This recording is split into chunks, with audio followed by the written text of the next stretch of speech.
அறியும். ஜாலியன் வாலாபாத் படுகொலை என்றால் என்ன என அறியுமா? அறியும். ஆனால் மருது சகோதரர்கள் யார் என்றால் அறியுமா? கேள்விக்குறிதான். திருப்பத்தூர் படுகொலை என்ன என்று அறியுமா? அதுவும் பெரிய கேள்விக்குறிதான். இந்திய வரலாற்றை வடக்கிலிருந்து எழுதுவதை விட தெற்கிலிருந்து எழுதினால்தான் உண்மையாக இருக்கும் என்பது பல வரலாற்று ஆசிரியரின் ஒருமித்த கருத்து. 220 ஆண்டுகளுக்கு முன்பே, அதாவது மங்கள் பாண்டிய வரலாற்றிற்கு முன்பே, தமிழ்நாட்டில் விடுதலைக்காக வெள்ளையனை எதிர்த்து போர்க்கொடி பிடித்து நம் வரலாற்றை மறைக்க பார்க்கிறார்கள். இந்திய வரலாற்றில் 69 பிரிட்டிஷ் தளபதியால் வீழ்த்த முடியாத மருது சகோதரர்களை நட்பாலும் துரோகத்தாலும் வலியாலும் வீழ்த்தினார்கள். மங்கள் பாண்டியா நிகழ்த்தப்பட்டதுதான் முதல் சுதந்திர போராட்டம் என்கிறார்கள். ஆனால் அந்த ஆண்டிலிருந்து சுமார் 56 ஆண்டுகளுக்கு முன்பே சாதி மத பேதங்கள் இன்றி ஆங்கிலேயனுக்கு எதிராக மக்களை திரட்டினார்கள் மருது பாண்டியர்கள். முதல் முறையாக இந்திய வரலாற்றில் ஆங்கிலேயர்களை எதிர்த்து ஒரு போர் அறிவிப்பை வெளியிட்டார்கள். அதுதான் ஜம்புதீவு பிரகடனம். சின்ன மருது சீற்றத்தில் வெள்ளையர்களை எதிர்த்து எழுதியதை இப்பொழுது கேட்டாலும் படித்தாலும் வீரம் முறுக்கிக் கொண்டு வரும். அந்த அறிவிப்பில் இருக்கும் வார்த்தை என்ன என்றால், ஐரோப்பியர்கள் இந்த அரசாங்கத்தை தங்களுடையதாக்கி கொண்டிருக்கிறார்கள். அனைவரும் நாய்களாக கருதி ஆட்சி செய்து வருகிறார்கள்.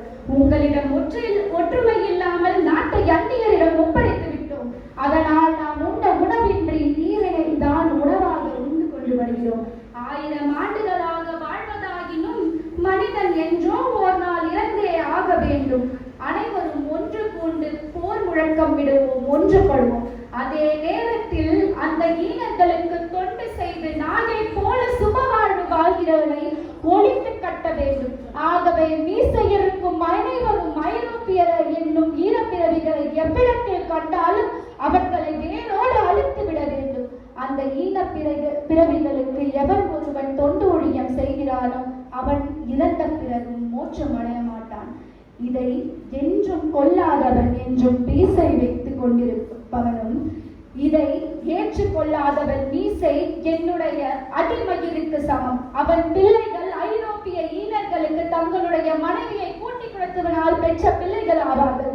எனவே ஐரோப்பியர்கள் நட்டம் ஓடாத அனைவரும் ஒன்று கூடுங்கள். கேட்பவர்கள் பார்ப்பவர்கள் அனைவரும் இதை அனைவரிடமும் பரப்புங்கள். இதை இந்த ஸ்ரீரங்கம் கோவிலில் இருந்து எடுப்பவன் பஞ்சகம் செய்தவன் ஆவான். இப்படிக்கு மருது பாண்டியன் பேரரசனின் ஊழியன், ஐரோப்பியனின் ஜென்ம விரோதி. இந்திய விடுதலை வரலாற்றில் முதல் படுகொலை என்று ஜாலியன் வாலாபாத் பதிவாகி இருக்கிறது. ஆனால் அதற்கு 118 ஆண்டிற்கு முன்பே இந்தியாவில் ஒரு மறைக்கப்பட்ட படுகொலை நிகழ்ந்துள்ளது. மருது பாண்டியர்கள் ஜம்புதீவு பிரகடனம் ஆங்கிலேயரிடம் மனதில் ஒரு பயத்தை ஏற்படுத்தினாலும் அதை விட அதிகமாக ஆத்திரத்தையும் கோபத்தையும் ஏற்படுத்தியது. மருது சகோதரர்கள் மட்டுமல்ல, அவர்களின் பேரர்கள், குழந்தைகள் அனைவரையும் தூக்கிலிட்டனர், சிறையில் இட்டனர். அதிலும் வரலாறு காணாத ஒன்று, சின்ன மருதுவை சிங்க கூண்டில் அடைத்து தூக்கிலிட்டனர். ஏனோ சிங்கத்தின் கர்ஜனை தாங்காமல் தானே. மேலும் 500க்கும் மேற்பட்டவரை தூக்கிலிட்டனர். தாங்கள் அழிதாலும் தங்களின் அரண் எதுவும் அழியக்கூடாது என்பது மருது சகோதரர்கள் கடைசியாக தெரிவித்தனர். தாங்கள் இறந்த பின்பு தங்களின் உடலை திருப்பத்தூரிலும் தலையை காளையார் கோவிலில் எதிரிலும் சமாதி அமைக்க வேண்டும் என்றனர். ஆனால் இன்றும் வடநாட்டு அரசு மருது வீரர்களின் இந்த போர் முதலியவற்றை சுதந்திர போராக அறிவிக்க ஏற்றுக்கொள்ள மறுக்கிறது. இல்லை, பயப்படுகிறது. இவர்கள் தமிழரின் வரலாற்றை மாற்றலாம், ஆனால் வீரத்தை ஒருபோதும் சிதைக்க முடியாது அல்லவா?